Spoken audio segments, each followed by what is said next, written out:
Hello, my CNC brother or sister. I'm Garrett with IDC Woodcraft, and I want to welcome you to a really special chit chat with another sister CNCer who I've talked to quite a bit here and there, who's on a journey of she got into CNC and then she's going into business with it and going through some challenges with the business. So we talk once in a while to give her some guidance. But the whole point of this video is to talk to our sister CNCers.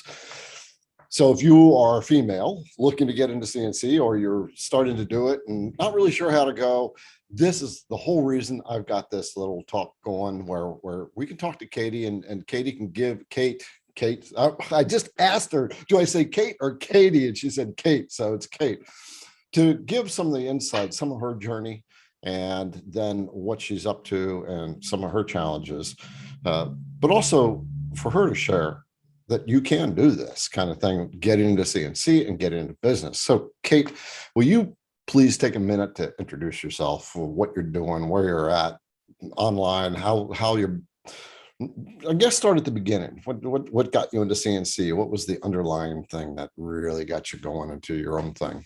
That is a loaded question, Garrett. Thank you for having me on the show. I so appreciate you just taking the time to reach out to someone like myself. I have been watching your videos avidly for so long, ever since I started my CNC journey. But to answer your first question, my name is Kate Tucker. I own Rise and Shine Wood Signs. I have been in business for about 5 years. I really started this entire journey about 6 or 7 years ago, not so much in the CNC world, but just in the craft world in general. It's always been something that's been a passion of mine, just making really cool personalized gifts for people that I could sell or just gift to my friends and family. So the journey really started out with a small Cricut machine. I'm not sure if many of you know what that are, but a lot of women in the craft world know exactly what a Cricut is. There are now at least 6 or 7 different models. So I started out with this small little $300 machine and a few rolls of vinyl, and I thought, I'm going to do something big with this. I can just feel it in my gut. So I started making little bitty gifts. I started making wooden signs, and that's really kind of where I found my niche. And so with that, people were like, Kate, can you make me a bigger sign? I want like this big welcome sign for, above my mantle, or a Halloween sign, or whatever it was. And I just became kind of known as the sign girl.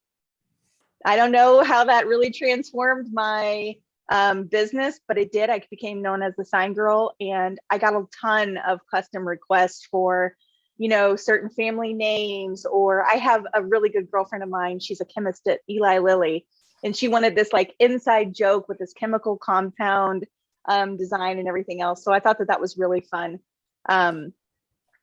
And then it just really spiraled from there. I really took off in a direction that I did not anticipate. This had, like I said, just started to become a little craft hobby project.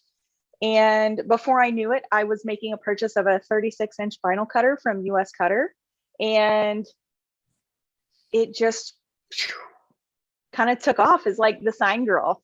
And I don't know. Then I decided, I was like, how can I really make more money with this instead of just always doing custom requests that takes so much time? I'm very much a business person.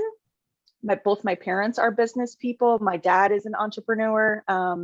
He was actually a stockbroker for Edward Jones for 30 years, and he started back in the day knocking on doors. So if anybody knows how to do cold calling and cold selling, it's my father, and I watched him do that.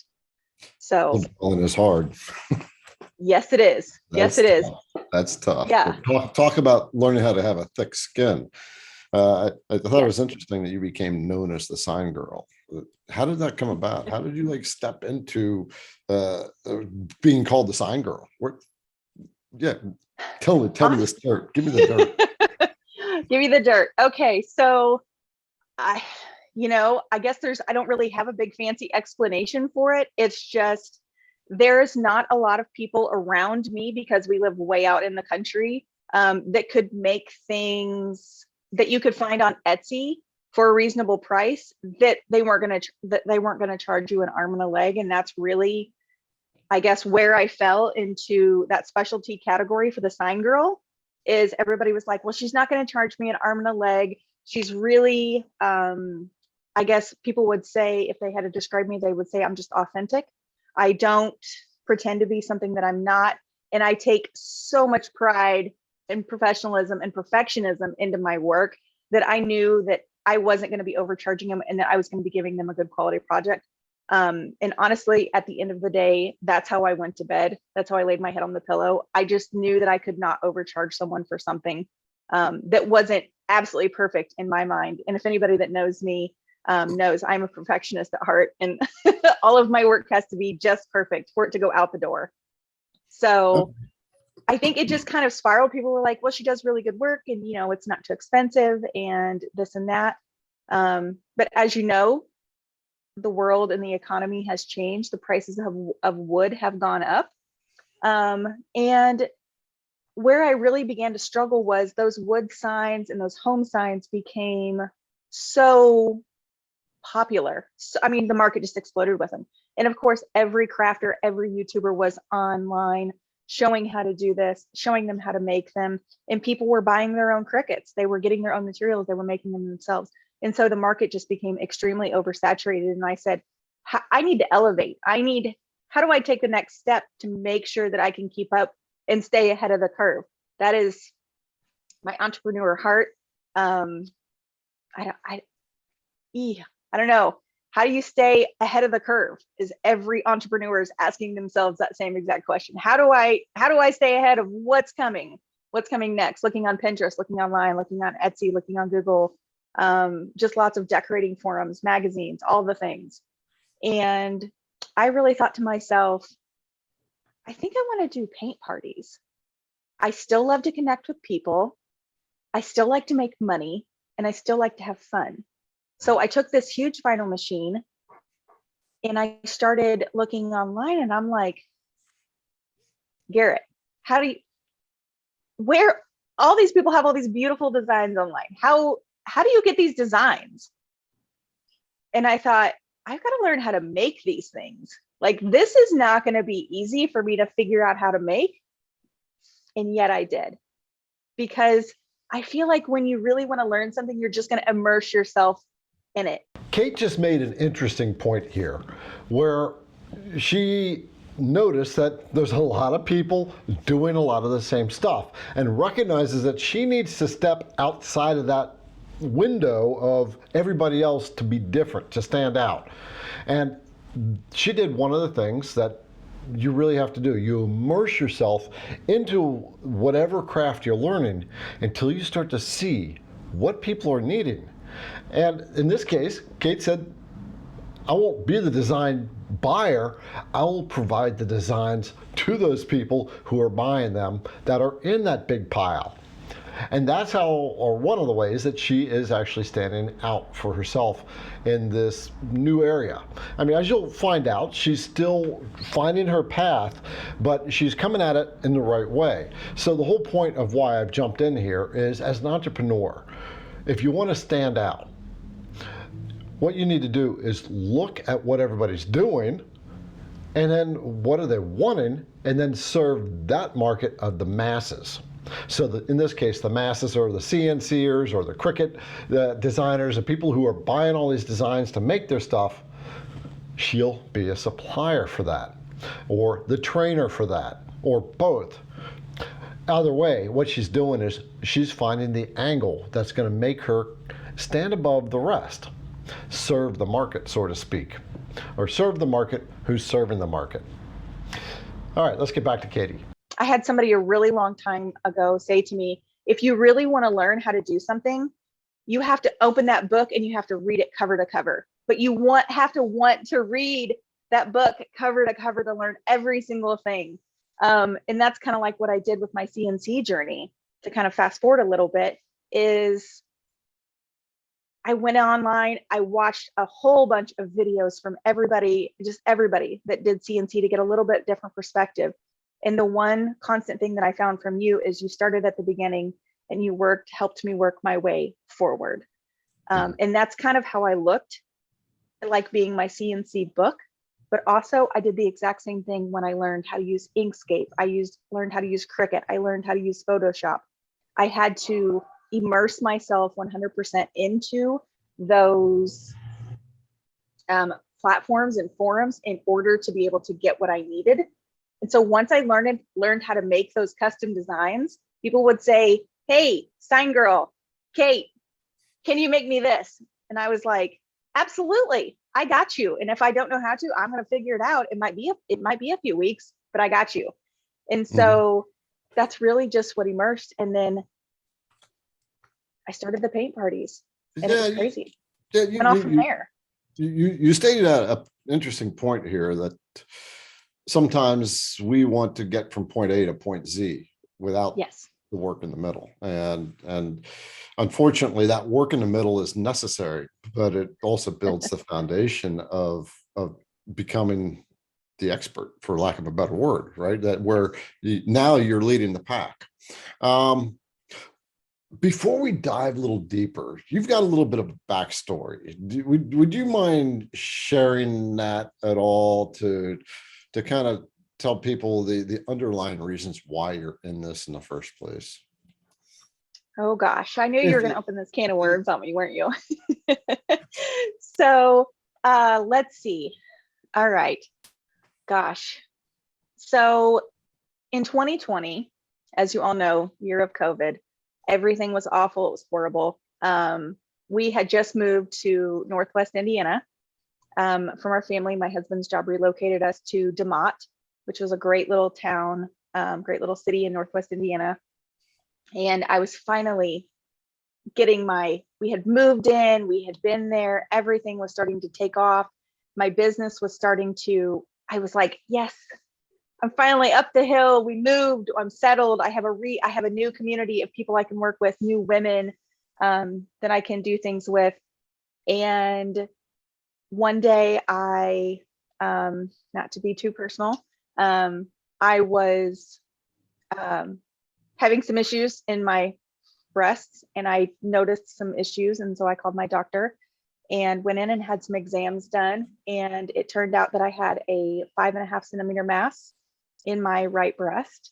I can kind of look back, and I always say that Jesus is in my corner, and I always have all my faith in him.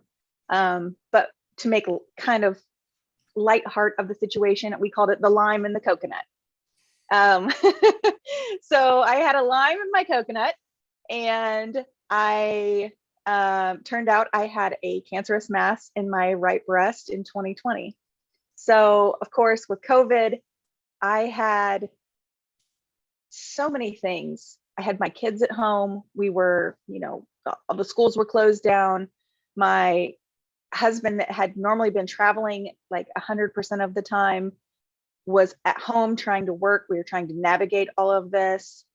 We weren't serious. We weren't sure how serious this mass was. It was involved. I had so many different tests done. It was really, really tough. A lot of treatments, a lot of surgeries, things like that. Luckily, when they went in, they got it all out. I didn't have to have any really serious radiation chemo treatments, but I did lose a lot of my hair, which really stunk.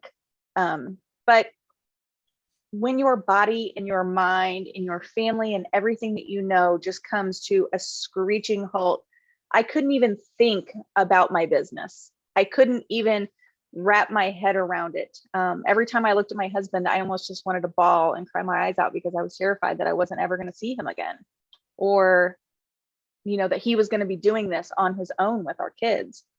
And I really didn't know how to process that. So it takes you back. It takes you back about 50 million light years backwards in what your priorities need to be. And that is your family and your faith. And that's really it.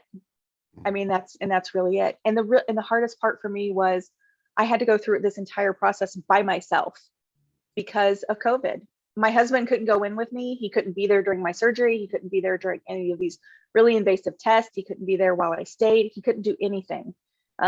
He literally sat in the car the whole time while I was having all of this done. So, and he would text me here and there, or I would text him when I could, but it was just really painful. So after that, I kind of decided I want to do life a little bit differently. I want to learn to live my best life, not just play and dabble and just be. I wanted to really learn to be present. I wanted to immerse myself into things that were most important to me. And those most important things were my husband, my marriage. We've been married for 15 years, our children, and our community, the community of women that surrounded me, the outpouring of love that I got. Garrett, I got so many like just t-shirts and fun little things and beautiful bracelets from all of our, just, I can't even tell you, so many meals.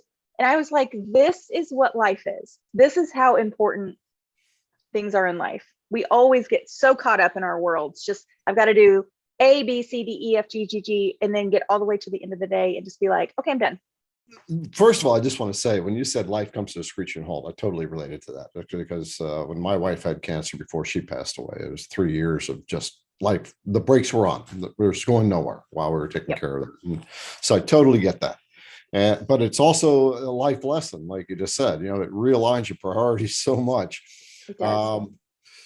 to really focus on what is really important. To create the memories, lead the love, right? And Yes. lead the legacy, make sure that life is lived to the fullest. Now you've been an entrepreneur beforehand, and you're an entrepreneur now, right? How did that change? How did this whole thing in the middle change your entrepreneurial aspect and what you're doing in your business and your crafting, where you want to take it to? Why do you want to take it there? Oh gosh. Well, it gave me more drive, to be completely honest. It gave me a deeper yearning in my heart that I knew this is the place I am meant. This is the space I am meant to take up. And sometimes I take up a lot of space. I'm not going to lie. Not just that big CNC machine you see in the back there, but space in life. I want to be a joyful mom. I want to be a joyful entrepreneur. I want to be happy in life. I want my kids to see what happiness looks like, whether it's you work in the corporate world, because I did that. I did that for so many years. I worked for a wonderful investment company that I absolutely love. I met so many wonderful people and relationships. But whether you want to do that, or you just want to be a full-time mom, or you want to be an entrepreneur, or whatever it is my kids want to be, I want them to be that. I want them to be happy.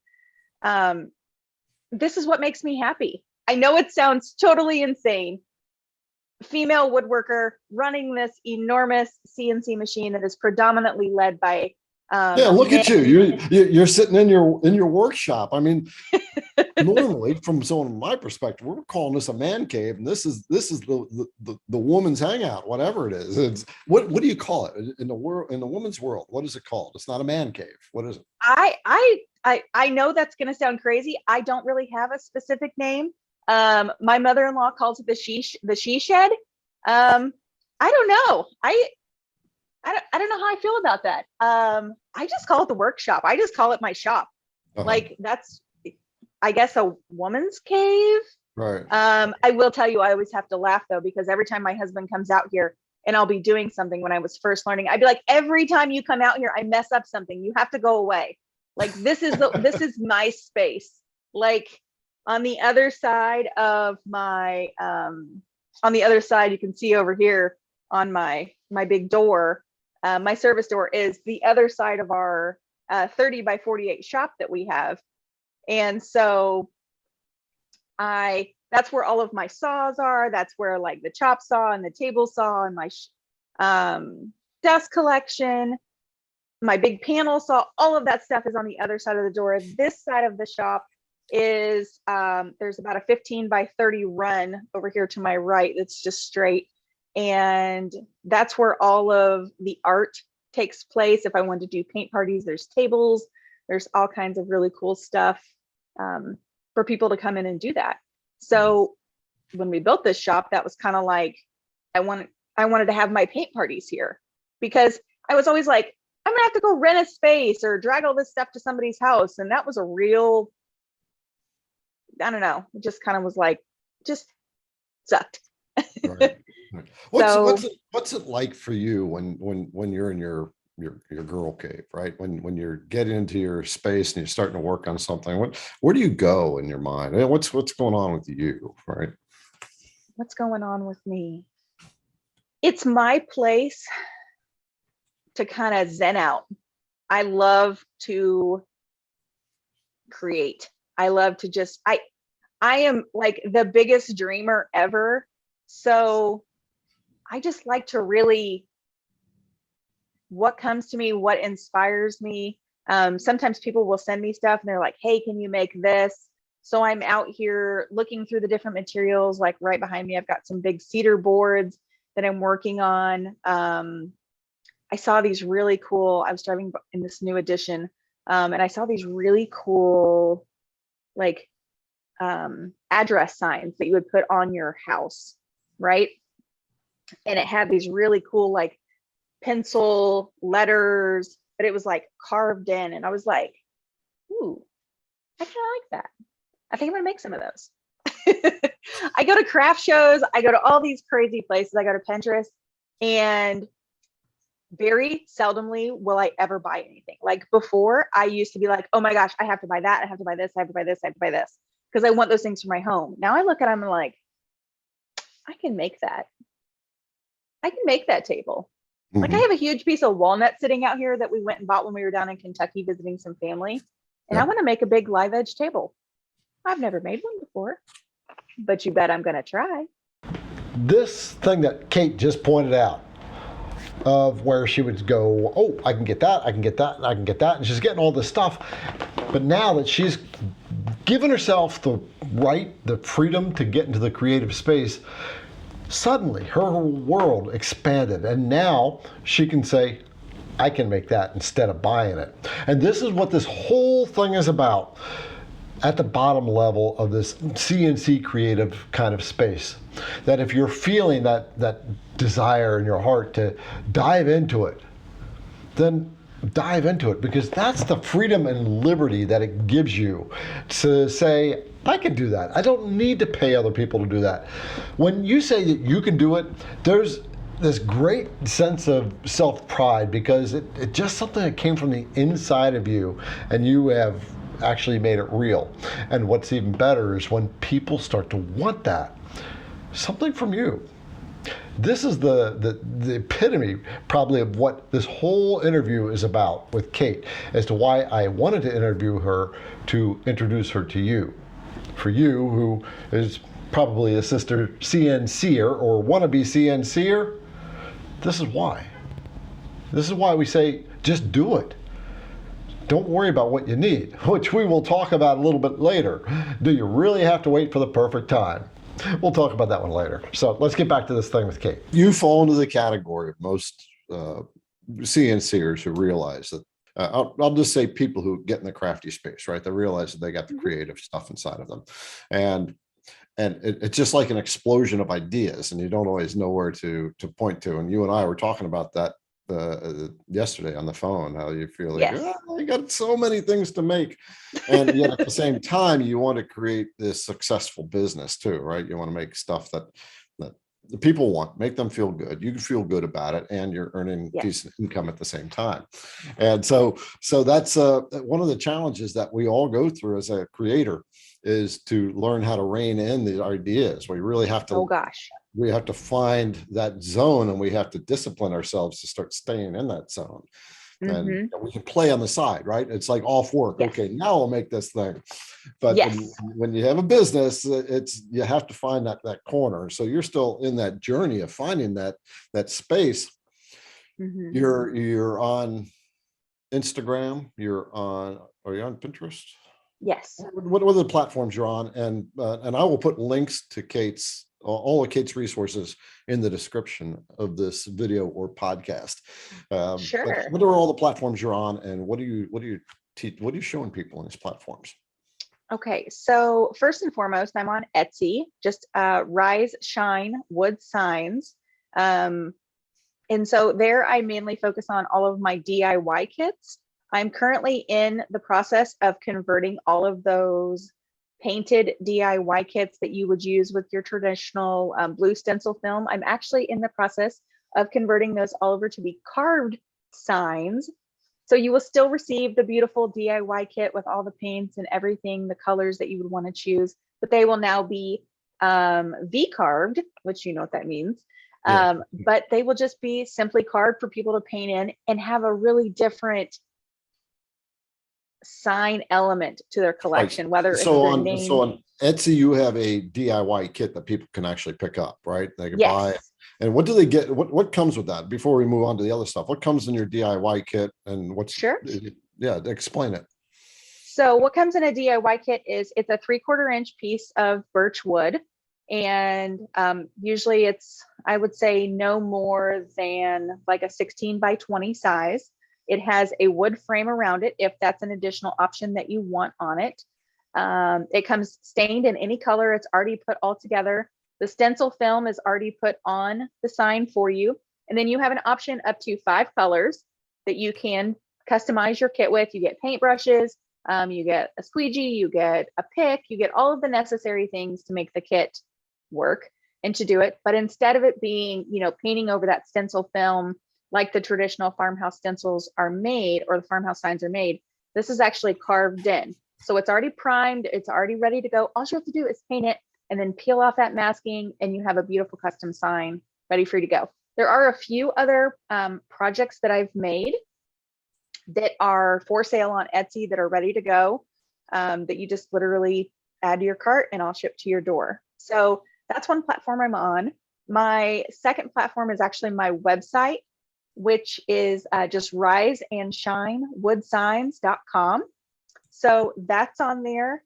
That is, if you want to sign up for a paint party with me, for me to be able to come to you or you to come to me, either way, we can easily set that up. I designed this website because I wanted people to have versatility. I always hated the idea of going to a paint party and then having to make the exact same project as everybody else. I was like, well, what if I don't want a kitchen sign?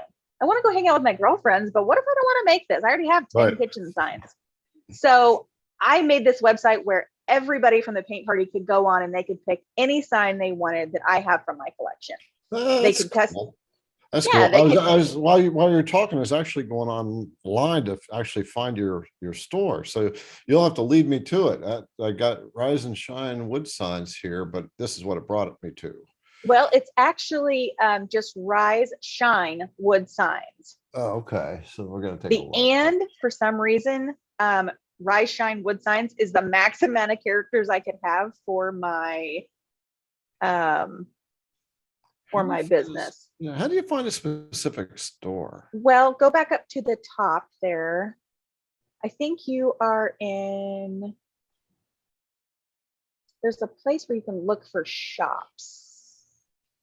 Try capitalizing it. Give me a couple keywords of Okay. your just DIY painted or DIY paint kit. Oh, paint set. There All you right. go. So There are a lot of little laser projects.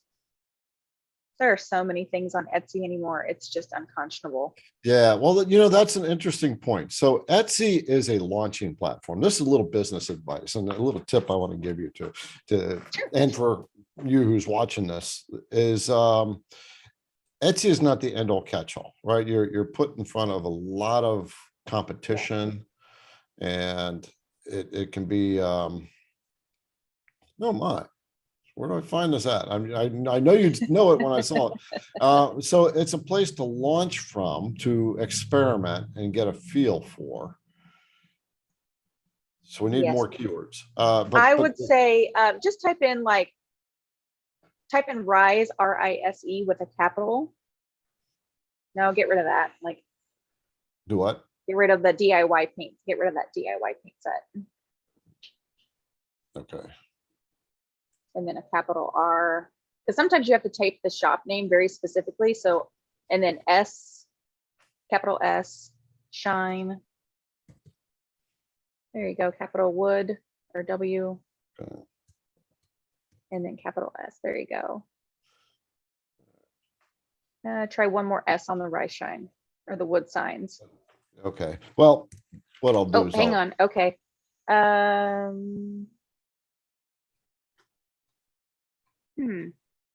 That's odd. Isn't it? It's so funny, even with Etsy. Okay, go back Yeah. up to the top. Well, And- tell you what, I will insert a picture of this and when I edit this Okay. to get that in. So Okay. after we're I don't know done why talking- normally. Oh, here, right here. Did you mean the shop Rise Shine Wood Signs? Go down just a little bit from your cursor. Right. Oh, right there. Oh, up. Go up a little bit. Up a little more. Up a little more. Right there. Right there. There you go. Yay, finally. Yeah. Okay, Rise Shine Wood Signs, is the name of the shop. So I'll get the link and I'll put that into the description. Yeah, I don't know why that took so long to find. So anyway, let's get back to our chit chat here. And so now we've talked about your entrepreneurial journey, this little life event, the big life-changing event that happened in the middle of it, and Yes, especially yes. during COVID, that made it that much harder because you couldn't have the people to hold your hand with you, and so you kind of had to go through it alone.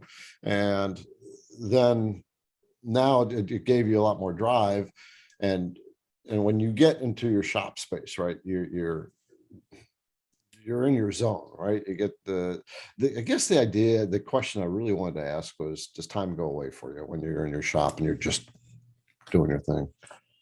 It really does. I always have to laugh sometimes because I look at the TikTok videos and you see these other women, like they'll go to their craft rooms and they're like, honey, I'm just going to my shop for 1 minute. Like, I'll be right back. And then it's like sunrise to sunset, like, we're back.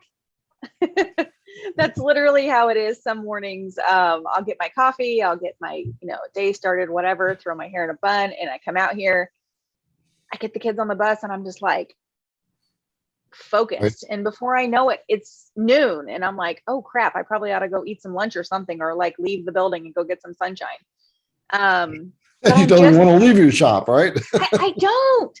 Isn't that crazy? Like, I really don't. I'm always out here. I'm always conjuring up some type of thing. But the one thing that you mentioned about being an entrepreneur is when I was going through all of the things during COVID, when I was going through all of my recovery, I had a lot of quiet time with myself. I had to really think about what I wanted from my life, what direction I wanted to go, and where I wanted to drive my business. So you said a lot of hobbies. There's so many crafters. There's so many things. We want to make this. We want to make that. We want to do this. We want to do that. Of course, yes. But that's not the entrepreneurial spirit. In order to make money and be a true entrepreneur, you have to have something that you can make and something that you can repeat in a repeatable process. Now, this is something really important that Kate just said. To be a true entrepreneur, you have to be able to funnel yourself in and be able to create something that's repeatable. It's really hard in the beginning because we are creators, right? We have all this creative energy inside of us and we want to make everything under the sun. Unfortunately, in order to create a business that we can scale at any level, we do need to hone that in, or rein that in, and hone our skills in a certain area. Unfortunately, it takes away a bit of the creative spirit because we need to get good at something and stick with that something while we're getting good at it. Unfortunately, it can get a little bit boring because we're doing the same thing over and over again. Kind of what you wanted to get out of from work. But the good thing is you have built this right? Kate has built what she has built. She's still finding her way, but she is zeroing in on it. I can see it. That's why I wanted to talk to her and share what she's doing with you. So let's get back to talking to her. So the DIY wood signs have been a great source for me. Like I said, I'm starting to move those over into a carved signs instead of just a that traditional 813 stencil vinyl that everybody just paints over and then pulls up, and there's like overlaps and there's all these problems. I'm really trying to take the guesswork out of that, because there are so many women that would come to my DIY parties and they would be like, Kate, I've never painted before. This is going to be such a mess. I have no idea what I was doing. And I would lead them exactly through it. And that's what I do. And especially like with these carved signs, girl takes or guy, whoever's doing it, takes that guesswork right out of it. You don't have to worry about a thing. I've got you. You Right. can follow along with me on YouTube, all of the good steps, literally step by step by step. Make it so easy. Anybody can do it. Even my kids can do it. I've said, here, try to mess this up. Just slab the paint on there, do whatever you've got to do. And they do it and they pull it off. And they're like, Mom, it's perfect. I'm like, this is the type of product that is a repeatable product that no matter who does it can do it. Yeah, absolutely. So there's something fundamental here. When you said as an entrepreneur, what you really need to do is, you've got to have something to work around and work with, like a product you can repeat and get out there over and over, or service that you can repeat. And Right. That's one of the things that stops a lot of people, because they don't know, right, what to make. And my experience, advice, as I'm a mentor to some people, Sure. is you just got to try, right? If you don't know, you're not going to know until you start to work towards it, right? And then it'll find you, because you are going after it. But if we are Yes. waiting, it'll always wait out there in the wings and never show its face. And that's so the idea behind that for you who's listening, and especially if you're female, and this, like I brought Kate on, that's the reason why, for female wannabes who want to get into the crafting space, CNC machines or whatever, you don't have to know what you're going to be making. You just have to step off the ledge and start doing it. And it's kind of weird when you're filling you're filling the swimming pool as you're on the way down, right? Yes.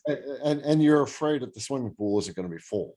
But what you find out along that journey is the pool starts to fill up by default, because you're on that journey, and somewhere in your heart, you've committed yourself to that journey. And this is why I like Kate, because she's got a certain commitment in her heart in this, it's not easy, right? It's not easy going through this, but that little commitment in there is something that we have to have. But the other thing is the support behind that commitment, because how many times did you want to quit doing this? How many times? Garrett, my friends, my fellow sisters, let me tell you this. When I started this business, we lived here in Indianapolis. I finally felt like I was going to get my business, or I was going to start a business. I had no idea what I was going to do. At first I thought, I'm going to make keychains. Meh, that didn't work. Then I thought, I'm just going to make t-shirts. I made a lot of t-shirts.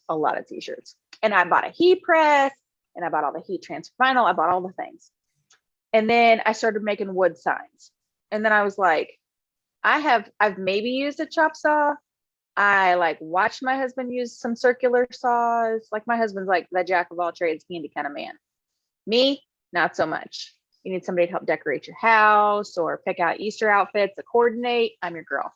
But when I started working with power tools, I had no idea what I was doing, and literally made a lot of errors. But I will tell you, I did so many different things. It's not always just going to be one thing that you're going to find right away that you're going to be really good at. When I started making t-shirts, I was terrible. I still make t-shirts for friends and family, but when I started making wood signs, from what I looked back when I started to now, holy cow, I can't even tell you the journey. But in that journey is where that beautiful unfolding of that process came, and how I became to running a CNC machine. But when we, in the middle of all that, and I thought, I'm going to start a business, I'm going to start doing all this, my husband said, Katie, we're moving. What? He said, we're moving to Northwest Indiana. I said, no, we're not. He said, yeah, we are. We have to sell our house. Well, what happens when you sell a house? We have 4 kids. 4. When you sell a house, you literally pack up everything that isn't something decorative. You put all your crafting stuff away. And for any crafter or anybody that even has a workshop or anything, if you know somebody else is going to be coming in your wood shop, are you going to leave all of your stuff out? No, you're going to put everything away. You're going to have everything all beautiful. So that really pumped the brakes. Then we moved. Then I finally got there, got set up, got things going. Then I was diagnosed with breast cancer. Pumped the brakes again, number 2. Then we got going. Then I got going again. And I finally said, yes, we're going to take off. My business is going to launch. Yes. Beautiful paint parties. My husband said, hey, the guy that moved us up here in the business, he's no longer working for the business. So now we have the opportunity to move back home to Indianapolis. What? You want to sell our house here and you want to move back home? What? Okay, sure. I had like 6 paint parties lined up. I had like the Kiwanis Club. I had this big bar event. I had this event at the library. I had so much money in my pipeline and people ready to order. I had a big event with some teachers for like a teachers conference. I had so many things in the pipeline ready for me to go off. And my husband said, we need to put our house on the market right now because the market's hot. And this was just last summer that we moved home. I said, okay. So I had to cancel all of those events because we had to put our house on the market. Our house, we put it on the market and it went like lightning quick. Then the people called and said, we want to move in 2 weeks sooner, which my kids had still 2 weeks of school left. I'm like, they're like, but we have to move. So you have to move. And I'm like, okay, well, if we have to move, then those other people that we're going to have to move too. So it was just this whole thing. So I've not only had 2 massive moving events with 4 children. 2 of them are still in school. My 2 older ones are gone. I had a son that left for the military. I had breast cancer. I had all of these things. So if I can do it, you can do it. If she can do it, you can do it.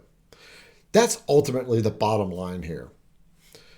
When you're feeling like you want to go after it and you're just not sure, look at her, running 4 kids, dealing with cancer, moving, and still building a business. Hard, but she wouldn't have it any other way. Just like me as an entrepreneur, wouldn't have it any other way. You are a creator. If you want to get into the CNC space, go buy the machine. I have a long mill. There's a link down below to use that. She has a Onefinity. There's a link down below to get that. But the whole point is go get it. Just do it. If you're getting some inspiration from Kate, will you take a moment and leave a thumbs up in the video? Let her know that you're behind her too, with all her trials and tribulations and trying to make her business take off, that you support her as well. Comment down below. Please talk to Kate. Leave a comment for Kate. Let her know what you think and give her some encouragement, because one of the things as an entrepreneur, a lot of times we feel like we're going it alone. It's not easy. So when you have the support, it's the little thing that keeps you going. One of these little things that we don't realize when we decide to do our thing is when we get that intention. A lot of people want it to be safe and a nice, easy ride up.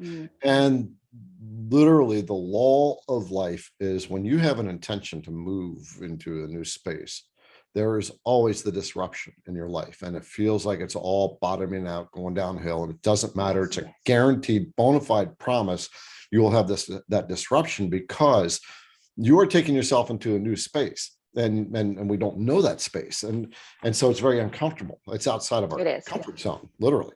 And so that's the disruption, and life will find a way to make it hard for you. And this is one of the things my mentors always say is, we have to earn our right to get there, right? And that's part of earning the right. The point is no matter how hard it is, there has to be a bottom, right? And once you hit that bottom, you're going to go up. Oh, I went like this, bounced off the bottom of the pool. And then the water finally got in there, huh? Yeah, it did. Yeah. So the start is not an easy ride. The interesting thing is you start to align yourself with a very different kind of people at the same time. All right. Now you start to align with not just people who go to work, plug out, and now let's going to chill out and watch Netflix the rest of the day. Now you're dealing with people who are, how can we get this business going? How can we make it better? You start looking for the people that are going to help you get there. But that comes with the intention. If you're not 100% committed, if you're only 99% committed, then it won't work, right? I always say you have to give 110%, or I don't feel like I'm giving anything at all. I have a very set schedule that I run by, and a lot of days, I'd say like 8 out of 10 days, that schedule gets disrupted on some level. But if I'm not doing what I need to do to be successful, then who's going to do it for me? Literally, There is no one else out here besides me, myself, and I being my cheerleading squad. Like when I get something right on this machine, I'm over here like, happy dance, let's get it done. Yeah, you just said something nobody's your biggest cheerleader but you. You have to be your biggest advocate, period. Right. No one will hand you the silver platter. You literally have to walk through it yourself. You can be guided by people and inspired by people, but you have to walk through it yourself. Looking back in the last 5 years, as challenged as it might have been, how do you feel about that journey? Oh gosh. Would you have had it any other way? Honestly, I might have changed a couple things. But overall, no, because I feel like it has really pushed me to be the person that I am. And when my daughter looks up to me and my son, and they're like, Mom, we're so proud of you for everything that you're doing. And we see how hard you're working to like build this business for you and for us. That's something that no one could ever take away from me. Kate just shared something that probably most of us don't think about when we're thinking about doing this. And it's the impact that we're having on the people we care about, the kids. What do you think that they are going to take into their adulthood from her drive and ambition to create her own thing? That's the legacy that we leave. It's not just stuff that we create. It's also how we influence the people in our lives. We do make a difference at very subtle levels. That's why my grandkids are so important to me, that when they're here, I am talking to them about finances and work ethics and putting them to work, even though they want to play their game pads all the time. It's just being pounded in there. And what really speaks is the action. That I am doing business, and time gets set aside for business instead of play. So you do leave a legacy when you start doing something like this, and you just have that drive to never quit. Somehow you embed that into those that are hanging around you. I've always wanted to be something that I could be proud of, that my dad and my mom could be proud of me for, but most importantly, myself.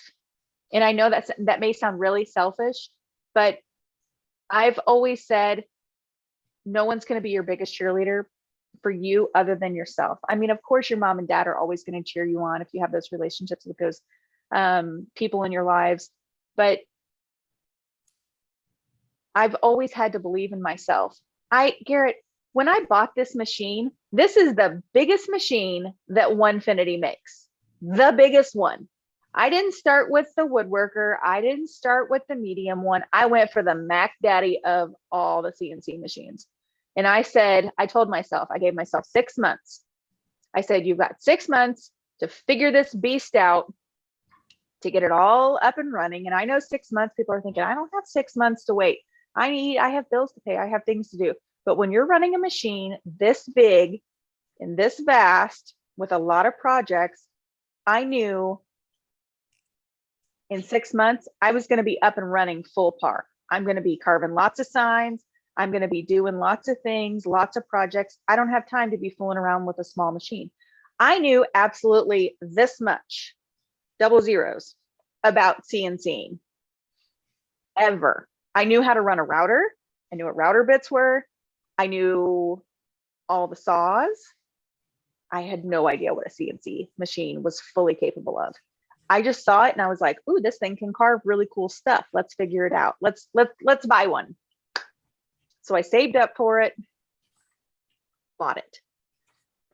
And then in the meantime, in the 4 months it took me to get it, I found you. And now you're cutting stuff, and you made American flags with an eagle on it. Yes. And share people with how much you sold that for, how you're selling for. What's the price? How much am I selling them for? $245 a piece. Out of pine. Out of Right? pine. Out of pine. Yep. So the idea is, the reason I say this is because I see like on Etsy, right, that people sell flags and they're selling them for $80. And Yeah. like there's way too much work in that. And the whole idea is you're not selling a flag, you're selling an idea and a passion, patriotism. And Yes. when you find the right people, and there's no limit to the dollar you can earn when you're creating this stuff. You just have to find the right people with the right message. So yes. And honestly, when I sell those flags, it's not that I'm trying to price them too high. People are paying for that product because they're paying for my experience. They're paying for my my time, my work, everything. I mean, you can go on Etsy and you can buy an American flag with an American eagle carved in it. Is it going to be really high quality? I don't know.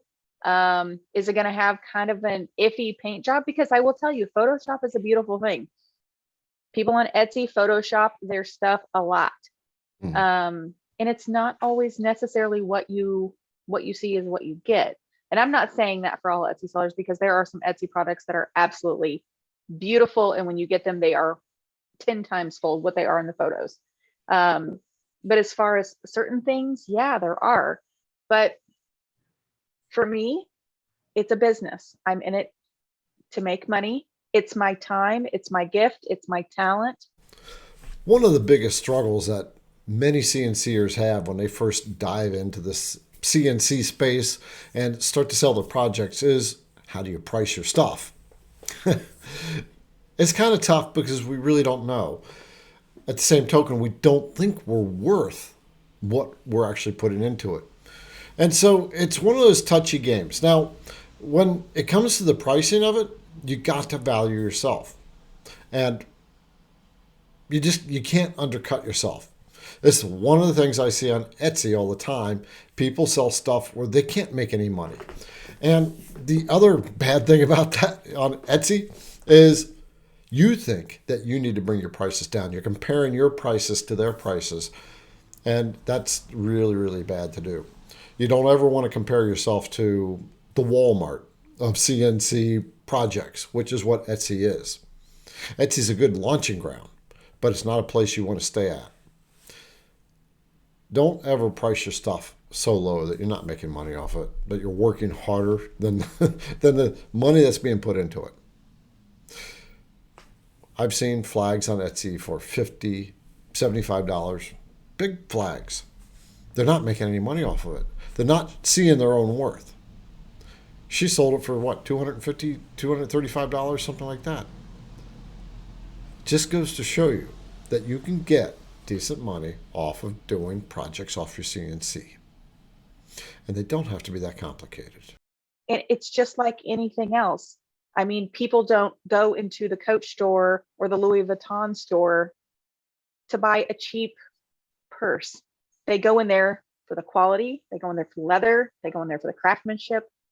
It's because they know what they're getting is a quality product. And when you're buying from me, when you're buying from my brand, you're getting a quality product. So you're getting what you pay for. And that's what I feel like is so most important, because a lot of people see all of these huge brands and they have, 50,000 followers, but they're not making, maybe they're not even making $20,000 or $30,000 a year. That's interesting. It's not about the followers. It's never No. about the number of followers you have. It's Mm-mm. about what you can provide to the ones that you do have. We're gonna have to wrap up here because I have a lunch meeting here in a half an hour with a brother Sure. CNCer who is coming in from out of town to Oh, buy me fun. lunch. Yes. Very And fun. I got to tell you something just on the side. I Sure. was at our local craft brewery over the weekend and someone walked by me and they just looked at me and they said, "Are you on YouTube?" First time I was recognized out in public. So Nice. yeah, it was very cool. That's awesome. I'd like you to share with people because well, they see you at this shop and you're talking about the tools you have behind the wall there, and Yeah. that could be something of where people get, but I need this, I need that, I need this, I need all this space, and I need all these tools. And what's the reality? Give your message to that. Okay, so let me ask you one quick question. Do you want me to talk specifically just about the CNC, or are you talking just in general? Well, I mean, this channel's on, it's on CNC brothers and sisters, but just general, Sure. someone who wants to get started and something just to get started. So let's go more general for someone who's got that thing inside of them that says, I want to do my own thing, right? I just want to do it. I'm so tired of the 9 to 5. I'm so tired of not doing what I want to do. Right. And I want to express this creativity that I'm feeling inside. But I have to have this, I have to have this, I have to wait for the perfect time and a perfect equipment and perfect everything. And what's the truth, Katie? What's the truth? The truth is there's no perfect time for anything. As a woman, they always say there's no perfect time to have kids. You just have to have kids. It's life. It's going to happen. As far as a CNC and a woodworker, I didn't have squat when I started. I had zero things woodworking. It was a buildup. It's been a buildup of go to Menards, see something on clearance, like these clamps. You have to allow yourself enough grace to start small. You don't have to go for the big Mac Daddy machine. I've been in this for 5 years. I knew that this is what I wanted. I knew this purchase was going to be an investment for me and for my business. That's why I went the big route. If you're just getting started, I would suggest buying the smaller CNC machine, see if it's something that you even like. If it's something you think you might like, go for it. Buy the bigger model if you want. There's not a lot of things that you need to run the CNC. I didn't have T-tracks when I first bought this. My husband and I built the workbench. It wasn't anything fancy. It's some 2x4s and some 4x4s and some plywood. I would just say, start with the basics. You don't have to have a big fancy desk boot. When I first started, I used a shop vac. I have my little Craftsman shop vac, and I would run it around the CNC as it was cutting. I didn't always have this big desk boot. I had to do a few jobs. I had to do a few things to earn the money to be able to put that up, to have the pass through. I know lots of people that work straight out of their garages. When I first started building wood signs, we had a 2-car garage, and I took up the whole space. But I also had my saws were on like little rolly carts, and I had to fold them down because I live in Indiana, and in the winter it's brutal, and I don't like being cold, and I didn't want my kids getting in the car in the snow. So I would fold all my stuff away. I would put it all away. I would pull my car in. I'd back my car out. Then when the kids were done, I'd unpack all my stuff. This does not come overnight. Start in the space that you're in.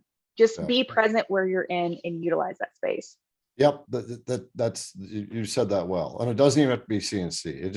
If you just start, you don't have to have a lot of space, right? It just No. you have to start. Period. You just have to start. Um, Yeah. I started on in my my CN, basement in DeMont. yeah, I was in my basement. you know how my CNC journey started? How? I had my kitchen table. I pulled it out of the kitchen, put it in the middle of the living room, and I had my CNC machine there, and that was it. Oh my All gosh. my tools and junk were on the windowsills and all that stuff. Then I got into the router bits because I knew people were struggling with router bits and router bit sets, and so I They just had a are. shelf of router bits. Right, my stuff wasn't taking up that much room. Now I've got a nice big shop downstairs. But the idea is you just start and work with what you have. That's one of my Yep. favorite sayings from Chris Gardner, a guy who, if you've watched it, In Pursuit of Happiness, Yes, right? I love that. The guy that lived on the street with his son and became a billionaire, right? Yes. So, I think Will so Smith is in that movie, or he's the one Will who Smith redid played that that movie. movie. Yeah. Yeah. Yeah, Yep. it's really good. Yep. I suggest listening to the audiobook too. I will. I love Yeah, it's audiobooks. a good one.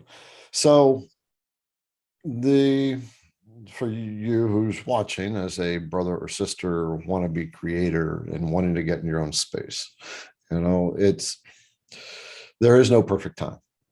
In No. fact, there will never be a perfect time, right? And so it's just a matter of decision and starting to reach out and asking people for help.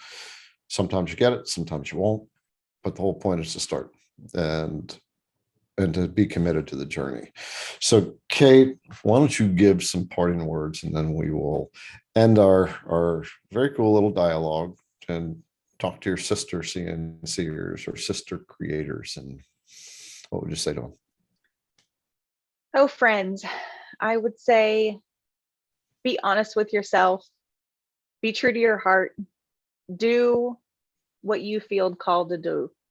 I have had so many people cheer me on in my little corner, in my little neck of the world. I've had a few naysayers, but I will tell you this. When you are a true entrepreneur or you are trying to become an entrepreneur, find somebody that you look up to.